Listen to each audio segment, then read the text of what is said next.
de Tesla qui licence beaucoup de monde. Il licence 14 000 personnes. J'ai une vidéo sur le sujet qu'on va regarder ensemble. C'est pas une vidéo traduite, c'est une vidéo de nouvelles du Québec. Fait qu'on va regarder ça. Également, il y a la nouvelle mise à jour 2024.14. Il y a la boîte vocale. Le monde me pose des questions. Ça commence à se remplir, cette boîte-là. Là, je peux pas toutes les passer au fur et à mesure que ça sort. Fait que, mais j'en ai une coupe pour vous autres aujourd'hui. Je m'en garde un petit peu en backup. Ouais. Hey, fait qu'on s'en va direct aux nouvelles. On part ça, cette vidéo-là. Nouvelle majeure aujourd'hui dans l'industrie automobile. Tesla qui annonce la suppression de plus de 10 de ses effectifs. Elon Musk qui affirme que la manœuvre a pour but de réaliser des économies de coûts, des gains en productivité également. Mais habituellement, ces licenciements massifs qui sont bien accueillis sur les marchés boursiers, mais là, ce n'est pas le cas aujourd'hui. L'action de Tesla qui a perdu 5,59 de sa valeur aujourd'hui. Oui. Puis c'est encore pire aujourd'hui, c'est encore baissé. On est rendu à 155, quelque chose Donc, comme ça. doit-on comprendre là, que le fabricant de voitures électriques est en difficulté? On en parle ce soir avec Daniel Breton, président-directeur général de Mobilité électrique Canada. Bonsoir, M. Breton. J'ai vraiment hâte de voir Bonsoir. M. Est-ce Breton que Tesla est en perte de vitesse? Je dirais que les ventes de véhicules électriques augmentent moins rapidement qu'elles augmentaient l'année dernière ou l'année d'avant. Donc, je pense qu'il y a là un défi. Puis en même temps, il ne faut pas oublier que Tesla ouvre de nouvelles usines, investissent massivement dans la production de nouveaux modèles de véhicules. Écoutez, la croissance de Tesla a été fulgurante, donc que les choses ralentissent, c'est un peu normal. Moi, je dirais que Tesla n'est pas en difficulté par rapport à d'autres constructeurs automobiles qui, je m'attends, soit potentiellement vont disparaître d'ici 10 ans à cause de la transition vers le véhicule électrique. Ça, je suis totalement d'accord avec Daniel Breton. Les compagnies qui ne s'ajustent pas à l'électromobilité, l'électrification des transports vont mourir d'ici 10 ans. On parle de GM, Ford, toutes les compagnies qui décident de retourner à l'hybride branchable, ils se mettent en mode respiratoire. Là, ils sont à l'hôpital, ils sont vraiment en mode respiratoire, ils sont en mode survie et c'est la seule façon qu'ils peuvent fabriquer des véhicules et les rentabiliser. Je veux quand même rappeler que Tesla vaut plus que Toyota, Porsche et Mercedes combinés. Je veux dire, voilà. La valeur de Tesla est énorme. Tout à fait. Il faut relativiser, effectivement. Mais il faut dire qu'au dernier trimestre 2023, par contre, Tesla qui a été délogé par BYD à titre de premier constructeur mondial de véhicules électriques. Est-ce que c'est circonstanciel, selon vous? Ils ont repris la première place en 2024. Exact. Donc, c'est circonstanciel, selon vous, parce que le constructeur chinois ne gardera pas cette position-là. Ben, ça, on ne le sait pas parce que BYD est quand même un joueur puissant. Mais il ne faut jamais oublier que la vaste majorité des ventes des produits BYD se fait en Chine. Or, le marché chinois, et là, je ne parle pas de véhicules électriques, le marché chinois, en général, l'économie chinoise ne va pas bien. Donc, les ventes de tous les produits en Chine ralentissent. Donc, moi, je pense que c'est ça qui a influencé beaucoup BYD par rapport à ses chiffres de vente. Oui, puis j'ai hâte de voir aussi les chiffres de vente des voitures à essence. Moi, je pense qu'on s'en va en récession et donc toutes les ventes, tout type de vente dans toutes les catégories va ralentir. Le monde garde leur argent, le monde va garder leur véhicule à essence plus longtemps. Ceux qui voulaient changer pour l'électrique vont faire comme « Ah, je vais attendre encore un peu. Ma voiture impayée, exemple, vous avez une Toyota Yaris 2011 impayée. Tu dis « Je vais la garder encore un peu quand même que je mette un 1 000 $, 2 000 $ par année. » Le monde, il slack un peu la poulie. Là. On est vraiment dans l'incertitude présentement. Vous parliez tout à l'heure d'investissements massifs là, pour la construction ou le concevoir de nouveaux modèles. Il faut dire que ça fait quand même un certain moment qu'on n'a pas vu de nouveaux modèles, justement, chez Tesla. Elon Musk qui dit qu'il prépare l'entreprise pour sa prochaine phase de croissance. Est-ce que ça pourrait être le lancement du fameux modèle économique, le modèle 2? Ça, écoutez, essayez de suivre ce qu'Elon Musk dit, c'est difficile. Mais écoutez, on espère tous qu'il va y avoir un modèle 2. Il faut aussi garder en tête qu'il y a d'autres constructeurs automobiles, parce qu'il y a des constructeurs américains, par exemple, qui voient des défis dans la vente de véhicules électriques. Les Coréens, là, Hyundai, Kia vont bien. Oui, leur vente de véhicules électriques augmente. Donc, je pense que ce sont aussi des joueurs à surveiller. Les gens pensent souvent aux Chinois et à BYD, mais les Coréens font un excellent travail. Moi, je m'attends à ce que d'ici 5 ans, on ait une joute entre les Coréens, Tesla et les Chinois, en plein ça. parce que les Japonais ont pris du retard considérable. Est-ce que d'avoir un modèle économique, plus abordable pour Tesla, est-ce que ça pourrait changer la donne du marché, selon vous? Clairement. Ouais. Et c'est pas que pour Tesla, parce que la réalité, c'est que si on regarde les ventes de véhicules neufs, à essence ou électrique, la vente de véhicules neufs, les prix ont augmenté de façon considérable depuis 6 ou 7 ans, à tel point que le prix de vente d'un modèle à essence de base demeure beaucoup plus élevé. Écoutez, on parle d'un prix de vente moyen d'un véhicule neuf au Canada en décembre 2023 qui avoisinait les 67 000. C'est énorme. C'est Il démentiel. n'y a à peu près plus de modèles d'entrée de gamme à moins de 20 000 sur le marché. C'est disparu. Là, les entrées de gamme, c'est autour de 30 000 pour une voiture essence de base. Si quelqu'un arrive avec un véhicule électrique compétitif entre 30 et 40 000 Voilà. c'est certain que ça va se vendre comme des petits pains chauds parce que les gens s'en vont vers ça, mais qu'il reste encore cette niche-là pour laquelle il y avait des véhicules électriques il y a quelques années. Mais là, de moins en moins, il y en a parce qu'on nous présente de plus en plus de gros véhicules électriques un peu plus chers. Il faut dire que Tesla fait énormément pour l'électrification du parc automobile, qui a été un acteur qui a forcé l'industrie à s'ajuster. Complètement. Au-delà Ouais. de la concurrence chinoise, là, tous les grands constructeurs qui entrent, et vous l'avez mentionné tout à l'heure, là, dans la danse pour offrir le plus de modèles possibles électriques aux consommateurs, parce que maintenant, les consommateurs ont plus d'options. Ça aussi, ça a un impact pour Tesla. Absolument. Absolument. Et puis, en fait, ça dépend des marchés. C'est-à-dire que les ventes de Tesla au Canada vont très bien. Avec la sortie du nouveau Model 3. Écoutez, moi, quand il y a eu l'annonce du gouvernement du Québec il y a quelques semaines comme quoi il était pour réduire les rabais, je parlais avec des gens qui travaillaient chez Tesla, puis il y avait des files pour aller prendre livraison de la nouvelle Tesla Model 3. Des files chez un concessionnaire pour prendre livraison d'un véhicule, moi, je ne vois pas ça ailleurs que chez Tesla. On ne voit pas ça des fils devant un magasin. On voit ça chez Apple, mais on ne voit pas ça chez les constructeurs automobiles. Donc, ce que je peux dire, c'est que oui, il y a des défis pour les prochaines années parce qu'il y a un ralentissement du marché, les taux d'intérêt sont élevés, les cartes de crédit des gens sont souvent au maximum. Donc, les consommateurs sont plus nerveux. Là, je ne parle pas des hypothèques. Donc, ça a un impact sur le marché de l'automobile en général. Fait que c'est certain que les prochaines années vont être plus incertaines pour les constructeurs automobiles en général, mais je suis vraiment pas inquiet pour Tesla. Bon, évidemment, il y a les ventes qu'on surveille, le nombre de véhicules qu'on réussit à livrer. Il y a également la qualité des produits. Vous êtes vous-même un amateur de voitures. Est-ce que Tesla trône encore au sommet? Bien, écoutez, ça dépend ce qu'on veut dire par qualité, parce que quand on parle d'une voiture de marque Tesla, c'est pareil comme si on achetait un ordinateur sur 4 roues. C'est-à-dire qu'au niveau de tout ce qui est software, ils sont tellement en avance sur les autres constructeurs que les autres constructeurs ont un retard à rattraper d'au moins 5 ans. Et là, je parle même des meilleurs constructeurs. Lorsqu'on parle de design, le design de Tesla, c'est correct, mais c'est sans plus. Lorsqu'on parle de qualité de fabrication, et Tesla est un peu en arrière des autres constructeurs. Moi, je me rappelle, quand j'étais jeune, les produits japonais étaient un peu en arrière. Ils sont devenus parmi les meilleurs au niveau de la qualité de fabrication. On riait des Coréens il y a 20-25 ans. Il n'y a personne qui rit des Coréens aujourd'hui. Moi, je m'attends. Vous souvenez-vous de la Hyundai Pony? C'était une des voitures les plus mal construites. C'était cheap, toujours des problèmes. Et maintenant, Hyundai et Kia, là, qui est pratiquement la même compagnie, qui offre des produits assez solides, en effet. Que Tesla améliore sa qualité de fabrication. D'ailleurs, avec le nouvel Model 3, on voit qu'ils ont beaucoup amélioré la qualité de fabrication. Donc, ils se préoccupent de ces détails-là maintenant. Donc, moi, je m'attends à ce que Tesla continue à être parmi les leaders, sinon le leader parmi les véhicules électriques. On va surveiller le tout et on aura l'occasion certainement de s'en reparler. Daniel Breton, président directeur général chez Mobilité électrique Canada. Merci beaucoup pour votre temps ce soir. Ça me fait plaisir.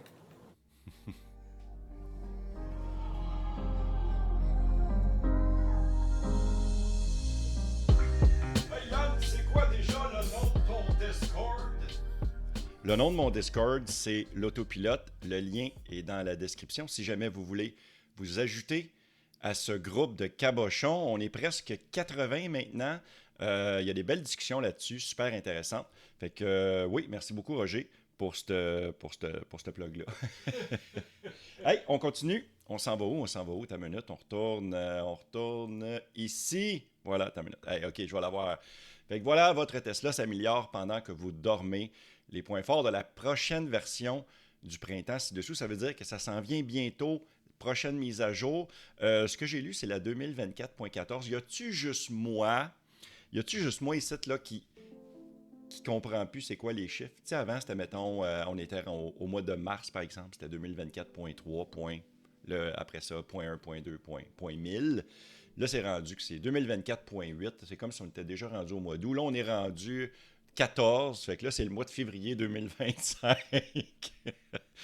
OK. Fait que si vous le savez, là, mettez-moi ça dans les commentaires parce que moi, j'essaye de trouver puis je trouve, attends une minute, il faut que je me censure, je trouve pas grave sur le sujet. Voilà, merci beaucoup. Donc, commande immersive du véhicule en plein écran lorsque vous êtes garé pendant les commandes de lecture rapide au... Hey, c'est sérieusement une traduction de marde sur Twitter. Fait que ce que je vais faire, on va aller tout de suite on va aller directement sur les notes de version 2024.14. Je pense que ça va être beaucoup mieux. Vous prendre une gorgée de café. Ça me fait rire en tabarouette, ça.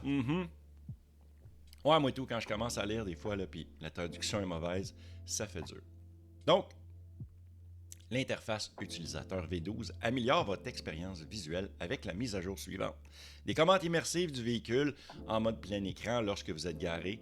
Grande commande de lecture et accès rapide et aux récents favoris suivants dans le lecteur multimédia.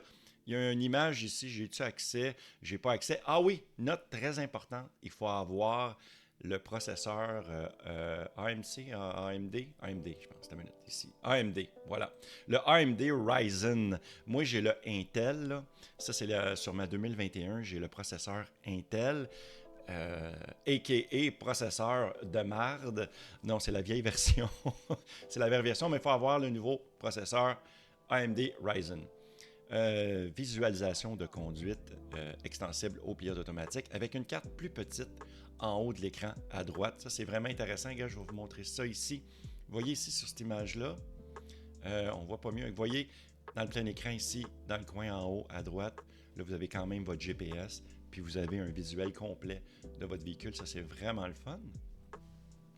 Une bande de mode de conduite plus élégante et plus compacte et des affichages de conduite raffinés. En gros, ils ont mis l'interface plus cute, plus mignonne. Coffre main libre. Ouvrez votre coffre lorsque vous avez les mains pleines. Restez immobile derrière le coffre avec la clé de téléphone dégagée. Écoutez le carillon et le coffre s'ouvrira tout seul. Pour activer cette fonctionnalité, vous allez dans les paramètres véhicule serrure, coffre main libre. Assurez-vous que les paramètres de votre téléphone autorisent les interactions à proximité avec l'application Tesla. Tesla, ce sera pas long, je vais tout mettre les mots bien comme il faut dans ma bouche, là. Mais dans le fond, ça existe depuis un bout. Je pense où ce qu'on voit ça fréquemment, c'est dans les publicités de Ford, par exemple. Tous les véhicules un peu plus luxueux maintenant, ils ont ça. Tu passes ton pied, tu mets ton pied sous le pare-choc du véhicule, puis il détecte, il y a comme un senseur, il détecte ta clé, il détecte le mouvement, et le coffre s'ouvre quand tu as les mains pleines. Ça va être le même principe. C'est dans le fond, c'est tu tiens en arrière les mains pleines comme un cabochon pendant quelques secondes, probablement qu'il va y avoir un bip, puis là, ben, tasse-toi parce que le coffre va s'ouvrir. Disponible sur les nouvelles Model 3, Model X et ET. Je ne sais pas c'est quoi ça veut dire. Bref, on continue avec ça. Aperçu des enregistrements en mode Sentinelle.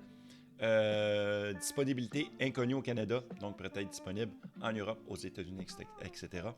Lorsque le mode Sentinelle déclenche l'alarme de votre véhicule et enregistre un événement, vous pouvez immédiatement prévisualiser un bref extrait sur l'enregistrement sur votre téléphone.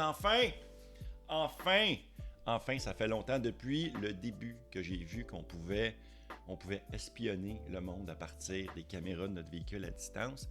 Je me suis dit que ça serait le fun d'avoir un enregistrement, aussitôt qu'il y a une détection, au moins tu le vois. Fait que s'il y a quelqu'un qui est en train de gosser sur une des portes de ton véhicule parce qu'il veut te voler, tu le sais, live on the spot. Ça, j'aime bien ça. Bravo Tesla. Bravo. Barre de progression du voyage. Sous la liste détaillée de votre navigation, vous verrez désormais une barre de progression qui change à mesure que vous vous rapprochez de votre destination ou de votre prochain arrêt. Ça, c'est bien le fun. La barre de progression reflète également les conditions de circulation en direction sur votre itinéraire et sur votre routage en ligne activé. Ça, c'est le fun dans le fond. C'est une barre droite, comme on voit à l'écran juste ici. Puis on voit quand ça va bien puis quand ça va pas bien. J'adore ça. C'est vraiment un ajout très intéressant. File d'attente Spotify.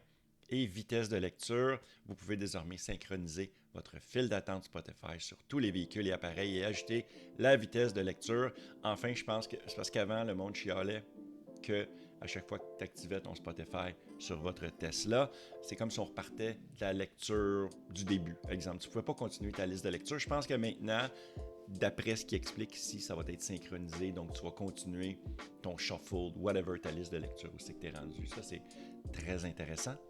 Meilleur itinéraire disponible. Ça existe déjà, mais je pense que ça a été amélioré.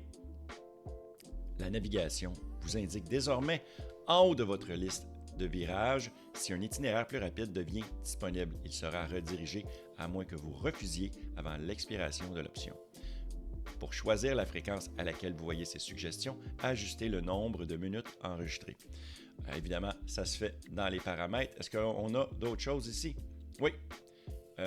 Commande d'essuie-glace, molette de défilement. Lorsque vous appuyez sur le bouton des essuie-glaces, pour afficher les commandes des essuie-glaces, vous pouvez désormais régler la vitesse des essuie-glaces en déplaçant la molette de défilement de gauche vers le haut ou vers le bas. Bouton des essuie-glaces, lorsque l'essuie-glace est réglé à 1, 2, 3 ou 4, vous pouvez appuyer sur le bouton des essuie-glaces pour faire défiler la vitesse. Je sais que moi, ma technique, si vous avez une Tesla, vous allez comprendre ce que je veux dire. C'est que vous avez votre molette de ce côté-là. Vous appuyez une fois pour faire aller les essuie-glaces. Puis après ça, avec la molette, je pense que je faisais gauche ou droite. Fait que tu peux aller de automatique à la faire descendre de façon rapide. Fait que je pense que c'est une autre façon de le faire. Autre mise à jour. Lorsque vous êtes garé, vous pouvez étendre le navigateur en plein écran. Accéder plus rapidement au mode de lavage de voiture dans les paramètres du véhicule. Commande ça peut être pratique parce que quand tu veux faire laver ton véhicule dans un lave-auto, parfois ça commence à être long, c'est compliqué. Il faut que tu ailles dans... écoute, je ne suis pas dans ma voiture, là, mais je pense qu'il faut que tu ailles dans... je me souviens plus, là. Fonctionnalité, puis après ça, tu ailles là, puis là, il faut que tu trouves le lave-auto, puis là, c'est compliqué. Mais c'est pratique, le mode lave-auto. Ça sécurise ton véhicule quand tu embarques dans un lave-auto. Autant, tu as deux versions. Le lave-auto que tu avances, tu te stationnes en plein milieu, puis lui, il lave autour de toi. Ou encore, le fameux lave-auto, que ta roue embarque sur une traque de chemin, là, que ton véhicule avance tout seul. Tu as une option pour le mettre en mode roue libre. Et bien pratique, j'aime bien ça. Également, qu'est-ce qu'on a d'autre? Les passagers arrière peuvent désormais voir les détails du voyage en cours, l'heure et la température en haut de l'écran tactile arrière, sauf lorsque des applications de divertissement utilisent le plein écran. Fait que ça, c'est le fun, dans le fond, c'est des ajouts supplémentaires sur l'écran arrière. Gang de chanceux, moi, j'ai pas ça. Vous pouvez également désormais faire glisser votre doigt pour supprimer les enregistrements du mode Sentry, le Sentry Mode, dans l'application Dashcam sur l'écran tactile de votre véhicule ou dans Sécurité. Qu'est-ce qu'on a d'autre? Lorsque le mode voiturier est activé et que votre véhicule est déverrouillé ou sorti du parc, vous recevez une notification de votre téléphone. Ça peut être très pratique quand tu prêtes ton véhicule à quelqu'un. Oh, un nouveau jeu, le jeu Vampire Survivors en arcade dispose désormais une mise à jour, des mises à jour Space 54 et Deplorable. Je ne sais pas comment dire ça, ce mot-là.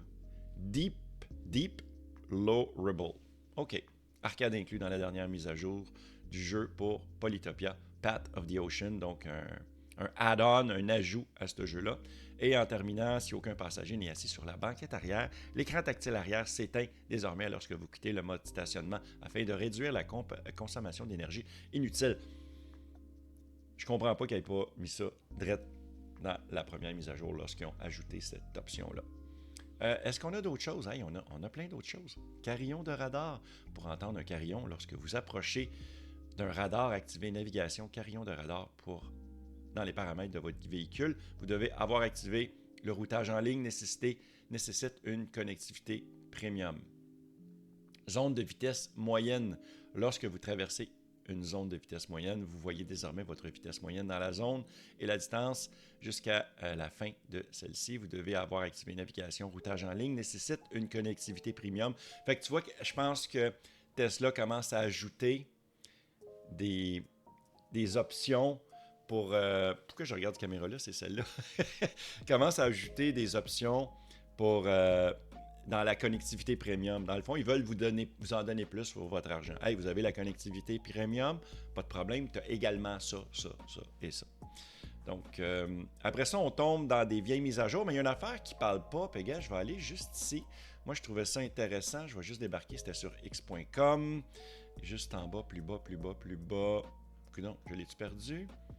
Hey, il parlait que... Ah, voilà, ici, Audible. Moi, je suis abonné à Audible. Je ne vais pas vous donner mon code de référencement, là, mais audible.com, j'aime ça. C'est des livres audio qu'on peut écouter. Enfin, l'application Audible va être disponible sur toutes les... Probablement, il parle sur toutes les plateformes. Toutes les plateformes de voitures. Modèle 3, modèle Y, modèle X, Cybertruck et le futur Roadster. Qu'est-ce qu'on a comme... on est rendu où? On est rendu à la boîte vocale, fait qu'on s'en va à la boîte vocale, la gang.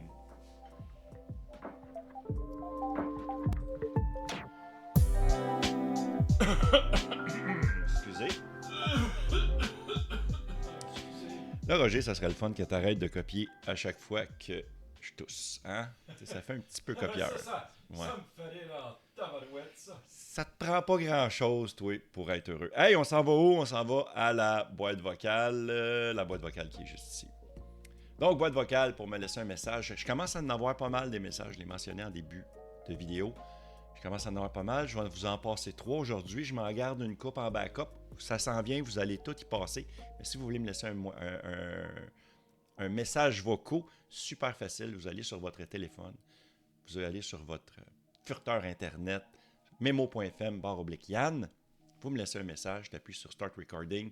Tu me dis ce que tu veux. Tu as une question, commentaire, une joke, un secret sur ta Tesla que tu penses que personne connaît ou que certaines personnes connaissent mais que tu veux partager avec nous autres. Fais-toi plaisir. Donc ici, on part ça. Premier message, Fred Nero. D'activités comme ça. Oh, t'as minute. Juste ici, voilà. Salut Yann. J'écoutais ton fameux Roger et j'en ai trouvé une bonne pour lui. Il pourrait peut-être s'inscrire à un tournoi de poney aquatique. C'est pas mal, vers chez nous, il y a pas mal d'activités comme ça.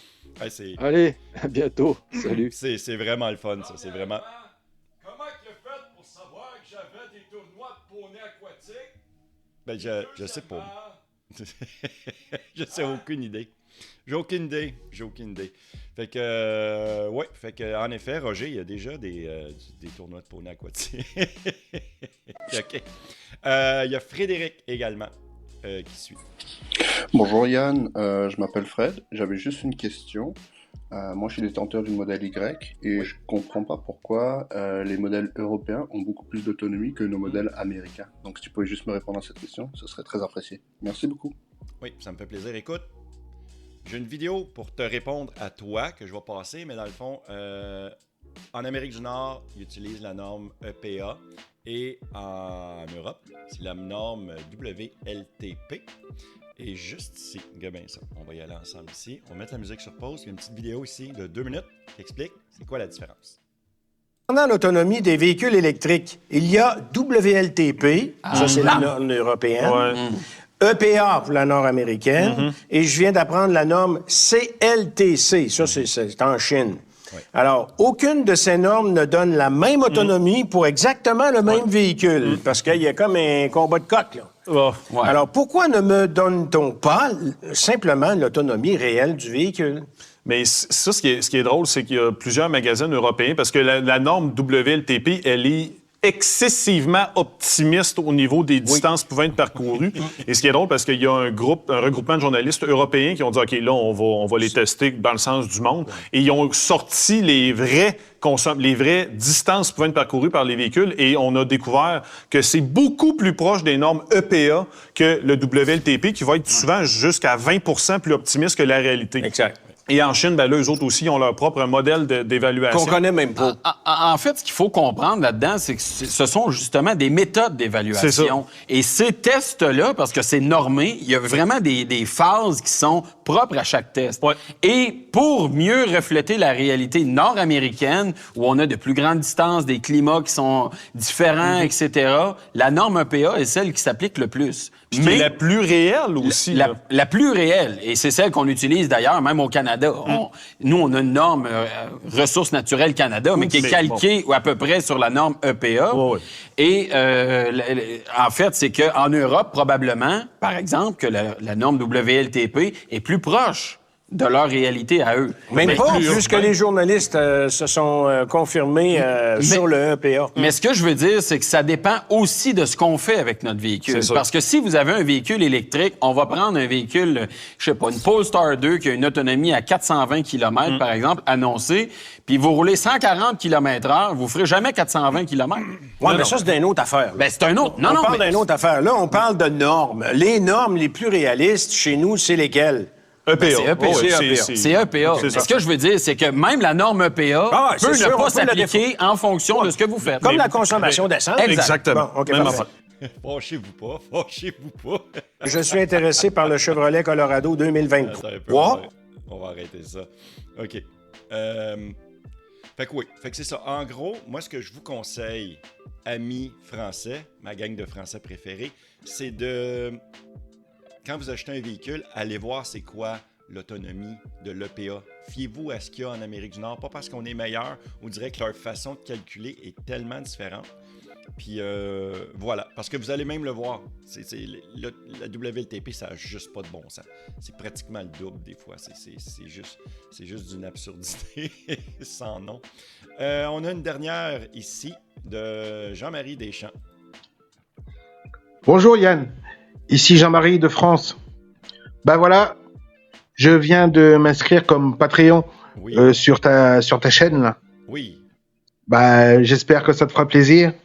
Et puis je compte bien y amener quelques-unes des personnes de ma famille et puis quelques amis. Allez, un bonjour de France, en espérant que chez toi il y a du soleil, comme ici. Allez, à bientôt. Salut. Hey, vraiment, merci beaucoup Jean-Marie. Il s'est abonné récemment, il m'a posé des questions beaucoup sur Internet, tout ça, j'ai répondu. Puis là, il s'abonne à mon Patreon.